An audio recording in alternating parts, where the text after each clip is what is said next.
가까이 와야 들리는, 멀리 있으니까 안 들리나? 그렇구나.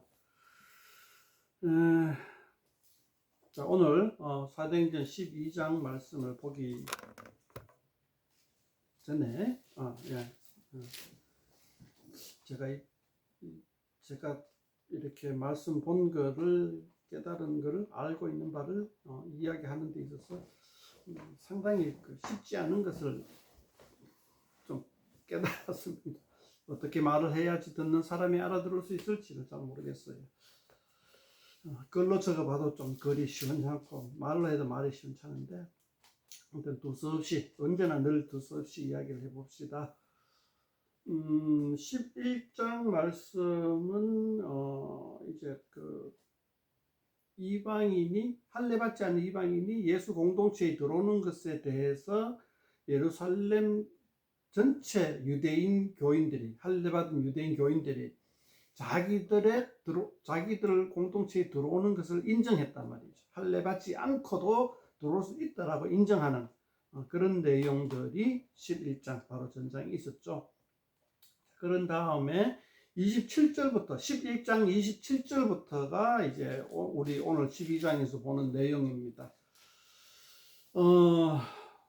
27절부터 무슨 내용이 하냐 하면은 봐야 합니다. 11장 27절부터 보면은 그 지역에, 팔레스틴 지역에 흉년이 됩니다. 흉년이 들어서 이제 흉년이 된다고 이제 어느 선지자가, 아가보란 선지자가 예언을 하죠. 예언해가지고 그대로 흉년이 되니까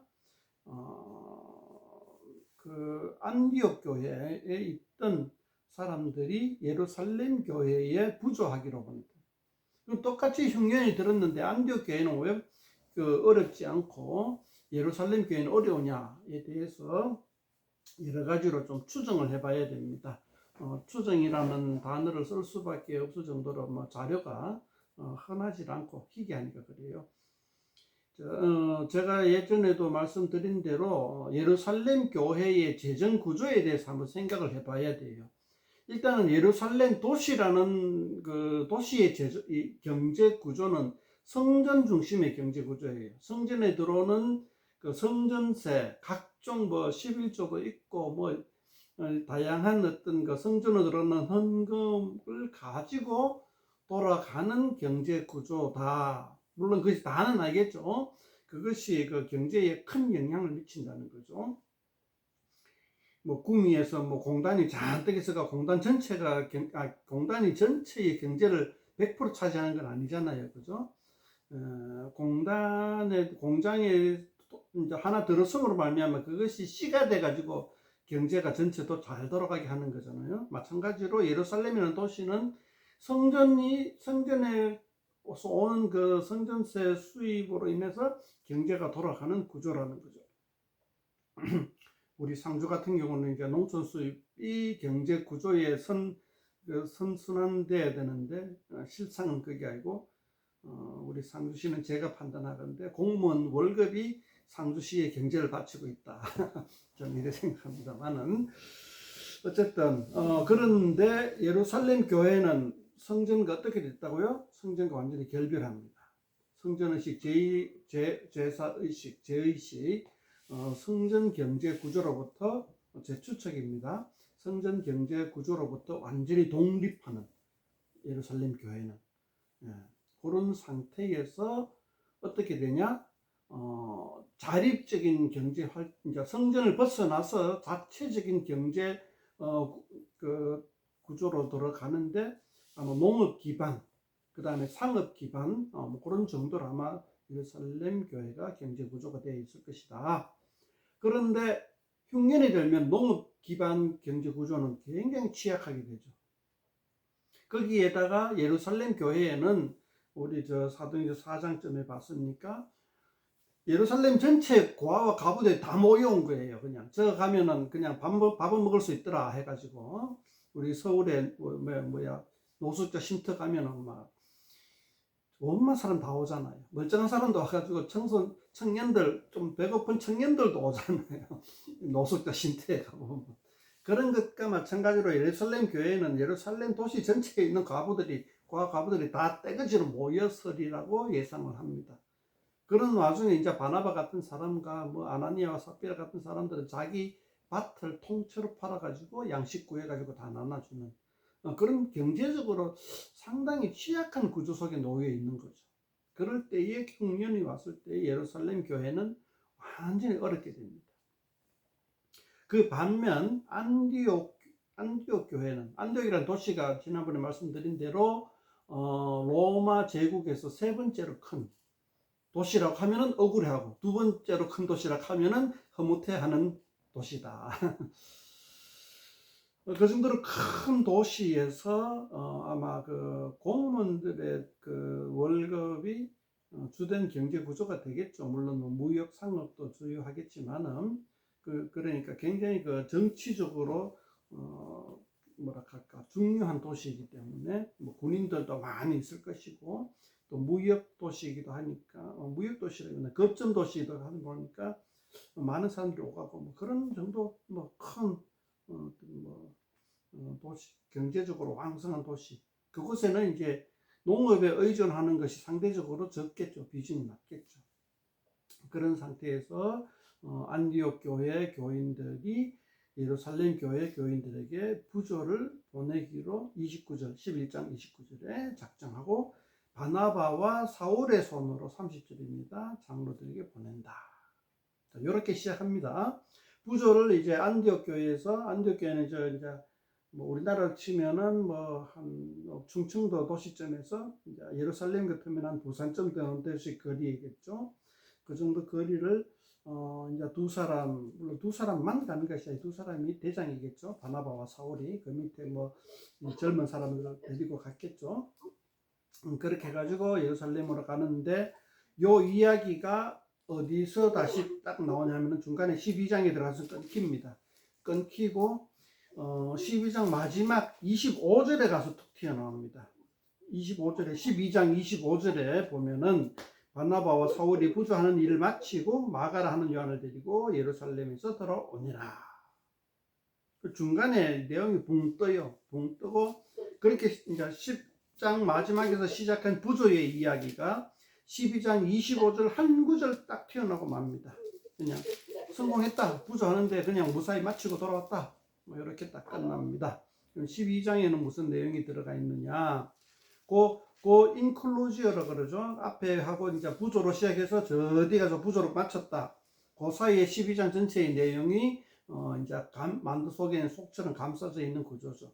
이런 구조를 눈여겨 볼 줄 알아야지 우리가 이제 그 성경 말씀 속에서 무엇을 이야기하고자 하는지 그 의도를 파악하기가 쉽다라는 거죠. 그래서 이런 구조들은 무조건 일단 딱 지정해 놓고 짚어 놓고 들여다 봐야 된다. 자, 그러면은 이제 그 안에 내용이 뭐냐 하면은 헤롯 왕이, 여기서 헤롯 왕이라 그러면 헤롯 아그리파 1세, 우리가 알고 있는 헤롯 대왕의 손자 정도 되죠.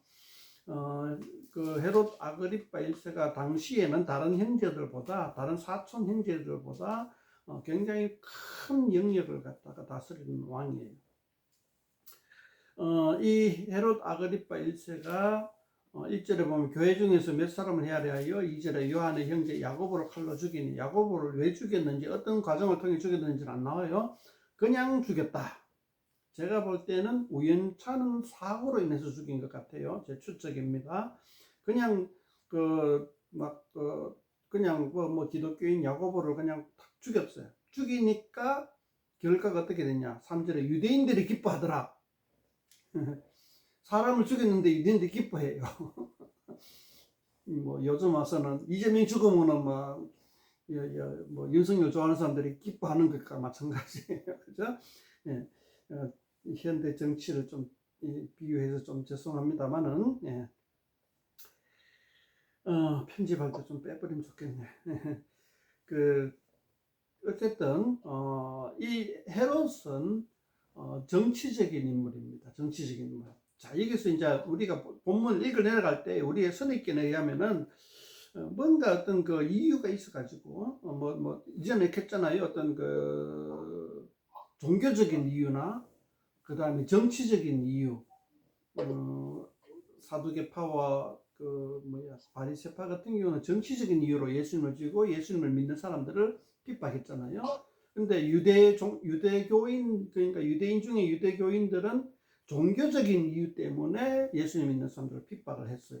근데 헤롯 왕은 정치적인 이유 중에서도 인기, 백성들에서 인기를 얻기 위해서 유대교를 핍박했다. 이런 정도로, 그러니까 인기가 뭐냐, 3절에 유대인들이 이 일을 기뻐하는 거 보고, 아, 예수교를 핍박하니까 유대인들이 좋아하더라. 그래서 핍박하는 거예요. 뭐 다른 핍박하는 이유가 없어요. 예. 그래서 그렇게 해가지고 이제 예수파의 제일 수장격인 베드로를 잡아가지고 감옥에 갇히고, 역시 유대인들의 인기를 얻기 위해서 명절 때에는 사형을 안 취하고 명절 지나서 뭐 사형을 어떻게 해보자 하고 감옥에 가둬놨는데, 그 감옥 안에서 천사의 손에 의해서 베드로가 풀려나게 됩니다. 이 에피소드, 베드로가 감옥에 갇혀가 천사의 손에 의해서 풀려나는 것은 벌써 베드로는 감옥에 벌써 이번에 세 번째라고 사도행전에서는 보고합니다. 베드로는 감옥에 들어갔다 나왔다 계속해요. 그래서 이번에도 세 번째인데, 베드로는 거의 여기에 대해서 초연한 것 같아요. 들어가서도 감옥에 갇혀가 내일 사형을 당하는데도 오늘 잠을 자고 있는 거예요. 우리 보통 주석을 뗄 때 베드로의 굉장히 강한 그 신앙심을 갖다가 여기서 강조하고 있는데, 그럴 수도 있는 것 같아요. 누가도 그런 면을 이야기하고 있을 수도 있겠어요. 어쨌든, 자, 근데 누가가 여기서 베드로가 감옥에서 나오는 탈옥하는 과정들을 되게 상세하게 이야기하고 있습니다. 그 상세하게 이야기하고 있는 것을 따라가다 보면 어떤 느낌을 받느냐. 제 같은 경우는 이 베드로가 굉장히 수동적이라는 거예요. 천사가 굉장히 주도적이라는 거예요. 베드로는 그냥 수동적으로 따라가기만 딸려가는 것 느낌. 자, 7절에 보면은 베드로 보고 급히 일어나라. 8절에 보면은 허리띠를 메고 신을 신어라. 그리고 겉옷을 입고 따라오너라.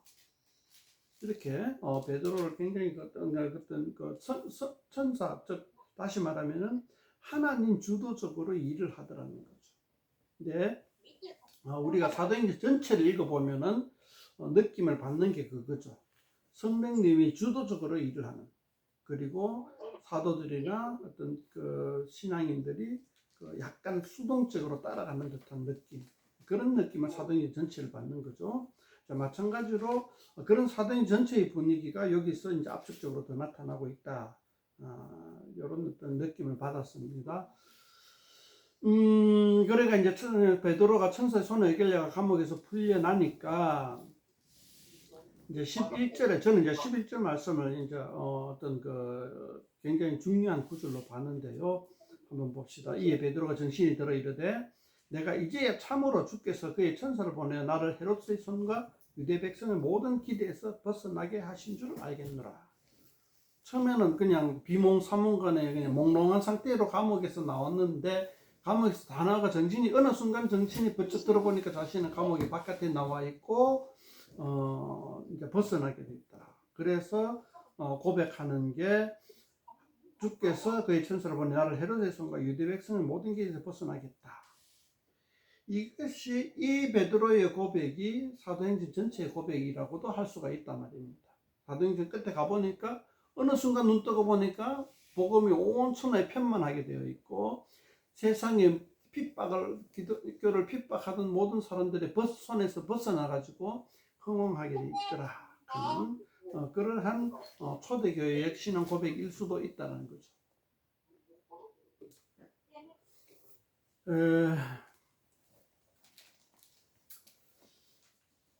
그 다음 이제 그렇게 해서 이제 베드로는 감옥에서 탈옥을 해가지고 같이 예루살렘 안에 있는 예수 믿는 사람들이 항상 모여가 집회하던 자리, 그것이 어디냐 하면은 마가라 하는 요한의 어머니 마리아의 집.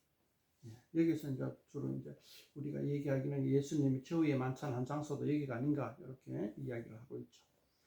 거기에 가가지고 이제 뭐 로데라 하는 여자아이가 문도 안 열어주고 그냥 뭐 그러다가 뭐 거의 천사다 어쩌고 저쩌고 해가지고 이제 안으로 들어가가 인사하고 하나님이 나를 이렇게 천사를 통해서 풀어주셨다라고 보고하고 이제 다시 베드로는 사라집니다.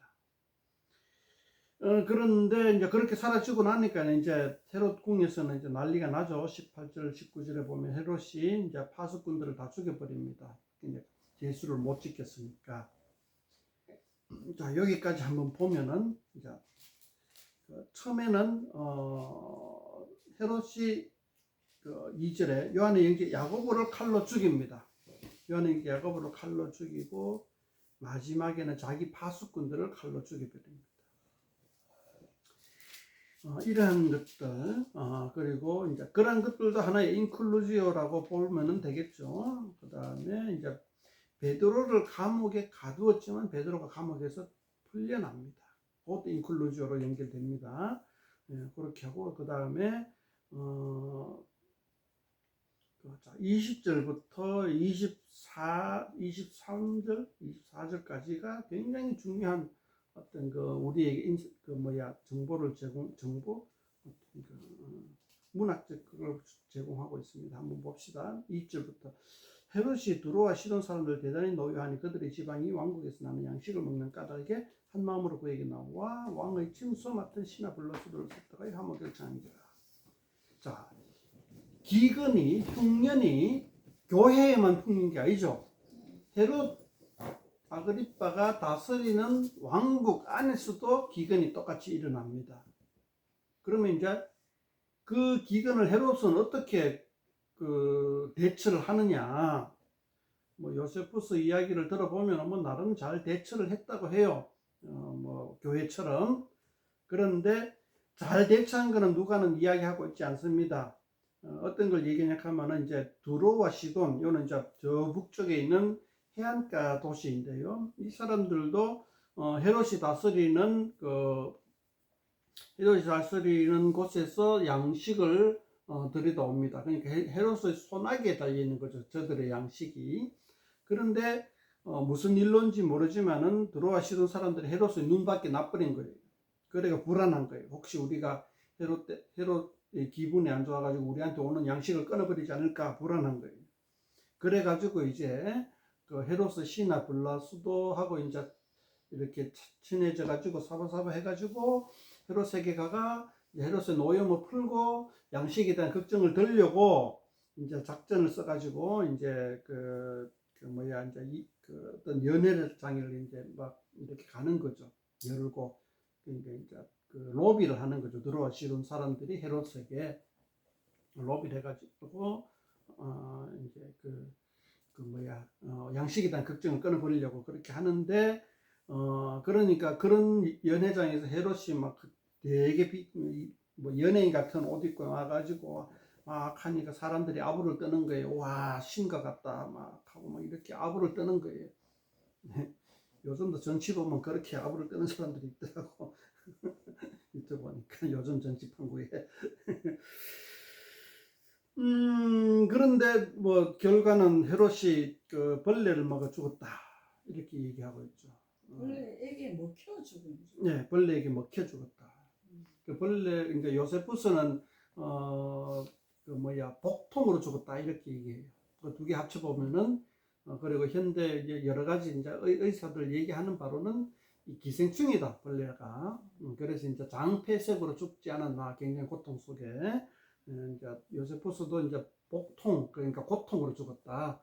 한 3, 4일 정도 복통하다가 죽었다 이렇게 얘기하거든요. 그러니까 이게 기생충, 기생충으로 인한 장폐색이 아닐까 이렇게 추정을 합니다. 어쨌든 헤롯은 그러니까 야고보를 죽이고 밖에 하던 헤롯은 죽어버렸단 말이에요. 죽어버리고 24절에 하나님 말씀은 흥황하여 대해진다. 이렇게 이제 결론이 납니다. 이런 것들이 전체적으로 이 12장 전체, 11장 27절부터 12장 전체까지가 하나의 잘 다듬어진 인클로지오 구조란 말인 거죠. 그러니까 그 인클로지오 구조에서 X에 해당되는 거, 가장 그 앞에 제일 첫머리 A, 제일 끝머리가 A 다시, 그 다음에 앞에 B 하면 저 끝에 가서 B 다시, 뭐 이렇게 해가지고 제일 한가운데 X에 해당되는 구절이 저는 이제 11절로 봤죠.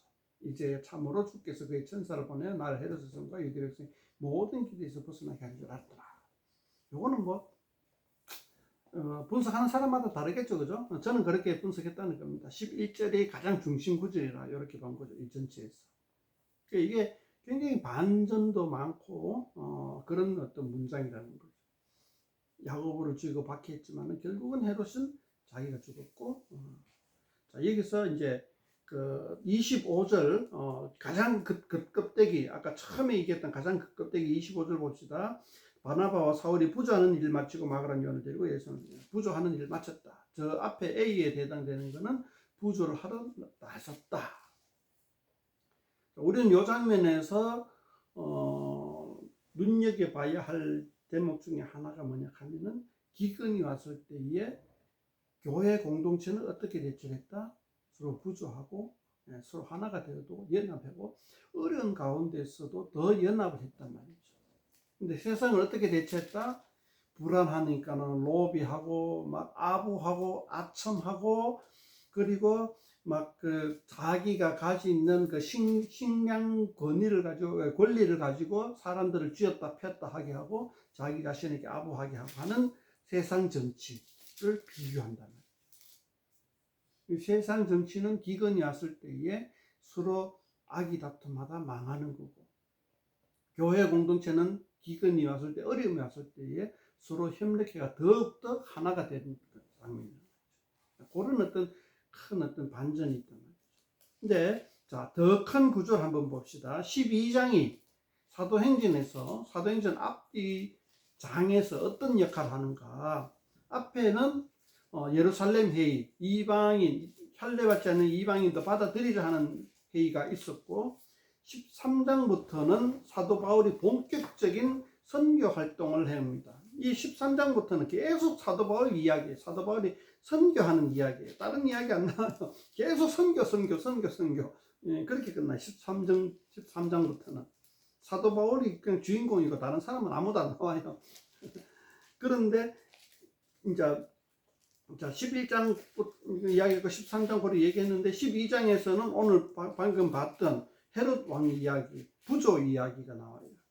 이 부조 이야기, 헤롯 왕 이야기가 이 앞뒤 장에서 어떤 역할을 하는가, 그것도 우리가 한번 생각해 봐야 된다는 거죠. 자, 11장을 보면은 유대교인으로 구성된 예수 공동체의 한계가 뭐라 그랬죠? 이 할례 받지 않는 사람들은 취급 안 해준다.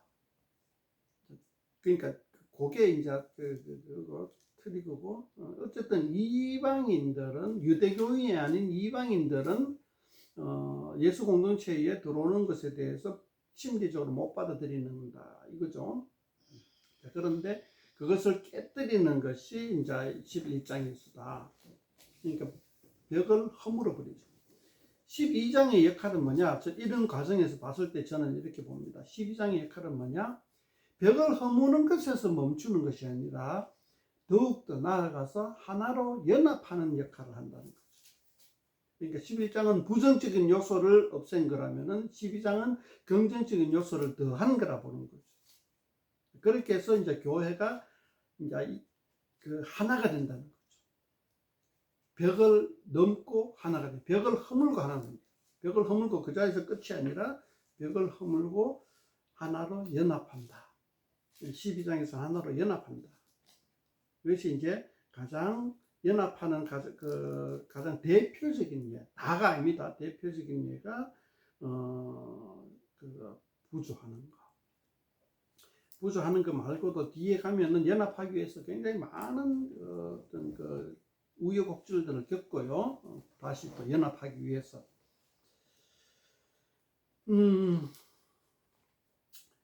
저는 이제 이까지 오니까 이제 하나의 이제 어떤 사도행전을 통해서 이제 선명하게 드러나는 것 중에 하나가, 이전까지는 사도행전이 이제 성령행전이다, 초대 교회가 어떻게 발현한 것에 대한 보고서이다 라는 식으로만 이제 이해를 했는데, 여기까지 오니까 이제는 어떻게 예수 공동체가 유대교를 뛰어넘어 유대교가 아닌 예수교가 될 수 있었던가에 대한 보고서이다. 유대인만을 위한 종교가 아니라 로마 제국 전체의 모든 사람들이 믿을 수 있는 그 대상으로 하는 종교이다 라는 것을 이야기하고 있지 않나, 이렇게 이제 저는 생각을 해봅니다. 그렇게 해서 이제 우리가 12장의 이제 의미를 파악해 보는 거죠. 뭐 그런 어떤 그 전체적인 구조를 보지 못하고 어떤 미시적으로만 이야기한다면은, 우리는 또 미시적으로, 사실 뭐 12장에서 미시적으로 우리는 많은 목사님들의 설교를 통해서 많은 교훈들을 얻지만은, 전체적으로 봤을 때 누가가 이야기하고자 하는 제일 어떤 그 비중 있는 목적이 무엇인가라는 것을 살펴본다면은, 아까 얘기한 교회가 연합된다는 것, 서로 사랑으로 연합된다. 그 사랑으로 연합될 때 제일 확실한 건 뭐냐? 먹는 거다. 이제 연합이라는 주제가 가장 비중 있고 중요하고, 누가가 의도한 첫 번째 목적이 아닌가, 이렇게 한번 생각해 봅니다. 그래서 우리가 적용할 때에도 그것을 가장 먼저 비중 있게 적용을 해야 하지 않는가라고 한번 감히 제안을 하는 거죠. 제가 봤던 내용도 많이 있을 건데요.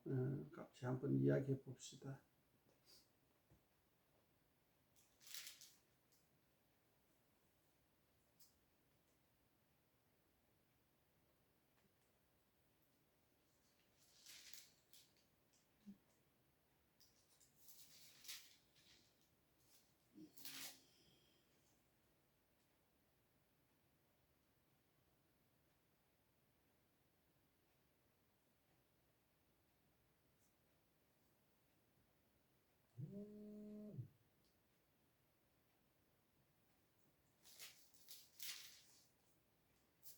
전통적으로 우리는 이 본문을 통해서 이야기하는 것들이 있는 것을 제가 다 생각했죠.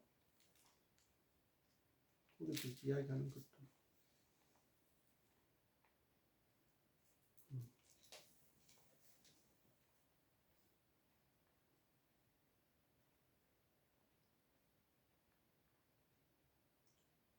아까 추측할 때 쓸데없는 이야기예요.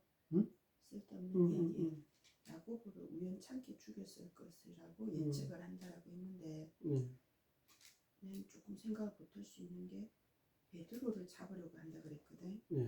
이걸 기뻐하는 걸 보고 베드로가 수장인 줄 알고 잡는 거예요. 그 야고보도 어느 정도 위치가 있는 걸 알고 그런 거 아닌가 싶은데. 그러니까 알고도 죽일 수가 있겠지만 의도적으로 죽인 건 아니라고 봐요. 왜냐하면 헤롯이 그 예수 공동체의 구성원을 죽일 이유가 설명도 안 돼 있지만은 추측해보건데, 상상해보건데도 뭐 굳이 헤롯이 그 사람을 죽일 어떤 특별한 동기가 쉽게 발견되지 않는다는 거죠. 그래서 저는 이제 그냥 우연찮게 뭐 하고 비슷하게 죽였다, 이렇게 생각해요. 교회 중에서 몇 사람을 해하려고, 이 교회를 치고자 해서 그냥 무작위로, 거의 무작위로 몇 사람을 해하려 하여 그 행위가, 이제 그 행위 중에 하나가 야고보를 죽인 것이다. 그 일절을 봤을 때는 뭐 의도가 있기도 하네요. 꼭 야고보를 죽이고자 하는 게 아니고 그 교회를 치려고 하니까 누군가를 죽여야 되는데 그 중에 야고보가 걸렸다. 뭐 그런 느낌인가. 1절에 보니까는 교회 공동체를 어떤 그 좀 헤아려 하는 어떤 그런 의도성이 있어 보이긴 하네요. 제가 좀 그걸 살짝 놓친 것 같습니다. 네, 좋습니다. 완전 우연한 것이 아니라 약간 어떤 그 조직을 좀 이렇게 억압하기 위한 어떤 그 행위로서 야고보를 죽였다 하는 것도 그렇게 보는 것이 더 맞을 것 같네요.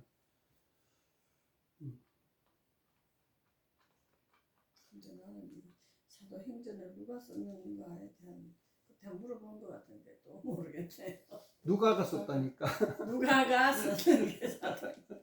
그럼 누가복음도 누가가 썼고 그러니까 이거는 사도행전은 누가복음 후편, 후편. 누가복음은 누가복음 전편, 알겠습니다. 딱딱 이어서 한번 썼다니까. 물어봤는데 누가가 10대 제자 중에 한 사람. 사도행전 아니 누가는 12 제자 중에 한 사람이 아니고 사도행전 1장 1절을 한번 봐봐. 넘겨가지고 1장 1절을 다 읽어보고 얘기하는 거니까 없는 걸 지어내서 다른 자료를 보는 것이 아니라 다른 자료가 거의 없어요. 성경의 자료는. 그래서 성경 자료는 성경 자료 안에서 막 이렇게 구성을 해보는 거예요. 서로 악을 맞춰봐가지고 하는 거예요. 이 아우트를 다 읽어봐야 알 수 있다는 게 참 그렇지. 그게 힘든 힘든 거지. 이야기지요. 사도행전 1장 1절에 보면 데오빌로여 내가 먼저 쓴 글에는 무릇 예수께서 행하시며 가르치시기를 시작하신부터 여기서 내가 먼저 쓴 글 하는 게 누가복음이라는 거지. 먼저 쓴 글에는 그게 먼저 쓴 글이 누가복음이야. 또 누가복음을 들어가면 또 여기 하는 건데와 이제 일단은 시간 걸리니까 그까지만. 그러니까 미리 이제 우리가 1시간 정도는 이제 예배 시간 전에 예습을 좀 해가 오면은 그렇게 해서 큰 도움이 돼요. 정진이는 요즘 체험하고 있겠지만 오정진 잘 들으시기 바랍니다.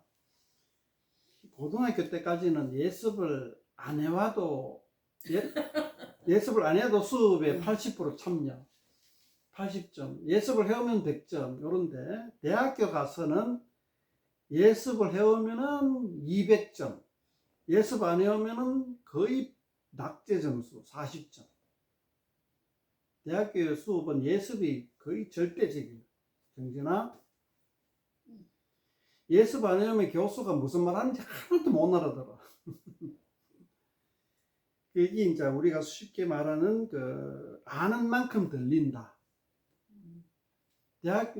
그러니까 고등학교 때는 아는 만큼 들리는 게 아니라 하나도 몰라도 선생님이 상세하게 가르쳐 주는데 대학교 교수는 학생들이 교과서 내용을 다 아는 것으로 생각하고 교과서 내용 가지고 교과서 내용을 가르쳐 주는 것이 아니라 교과서 내용 가지고 토론을 하는 거야.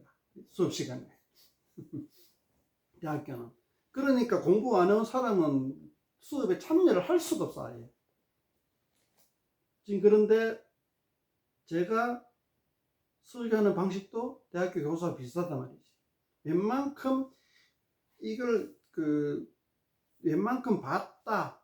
내용은 웬만큼 알고 있다라는 걸 전제하고 내용을 분석하는 거지. 이제 조금 이제 다른 용어로 말하면은 이제 관찰은 해왔다. 그 다음에 함께 같이 그 관찰한 내용을 가지고 함께 해석을 해보자. 이런 내용. 그런데 이제 관찰이 전혀 안 된 상태에서 어떤 우리가 이걸 갖다 자기는 나는 이렇게 봤다 하고 이렇게 얘기를 하면은 이제 좀 참여하기가 쉽지가 않다. 그렇다는 얘기입니다. 우리는 보통은 12장 통해서 열심히 베드로가 감옥에서 풀려나오기를 기도했는데 막상 풀려나온 베드로를 보면 베드로 아니다 하고 깜짝이야. 하나님 제발 하나님 얼굴 한 번만 보게 해주셨겠네. 됐다 나 나타난다 하니까 깜짝 놀라 기절하는 것처럼 우리 기도하는 것과 응답을 전혀 예상 안 하고 기도한다. 그런 내용으로 설교를 엄청 많이 해요. 그런 내용으로 하니까 재미도 있고 도전도 되고 하는데 정작 저자 누가가 얘기하고 싶어 하는 독자가 읽고 알아주기를 바라는 그 내용은 사라져 버리는. 그렇게 성경을 읽으면 안 된다는 거죠. 목사님이 그렇게 설교하는 거는 우리에게 유익이 될 줄은 모르지만은 정작 우리가 성경을 통해서 알아야 되는 부분은 모르고 넘어가는 경우가 허다하다.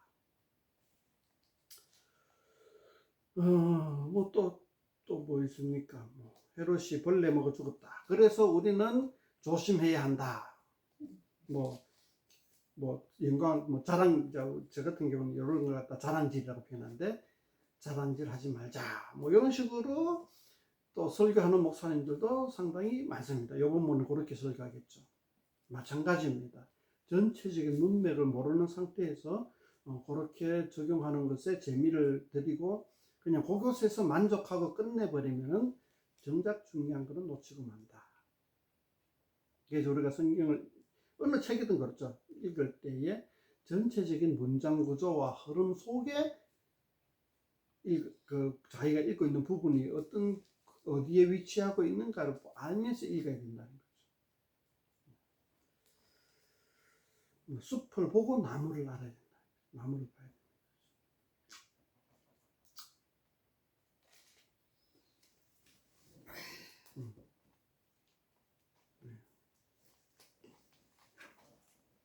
시간이 조금 되었네요. 예. 더 이상 이제 질문은 많겠지만 또 밥 먹고 나서 또 막 이야기하겠지. 432장 찬양하고 축복기도 합시다. 432장입니다.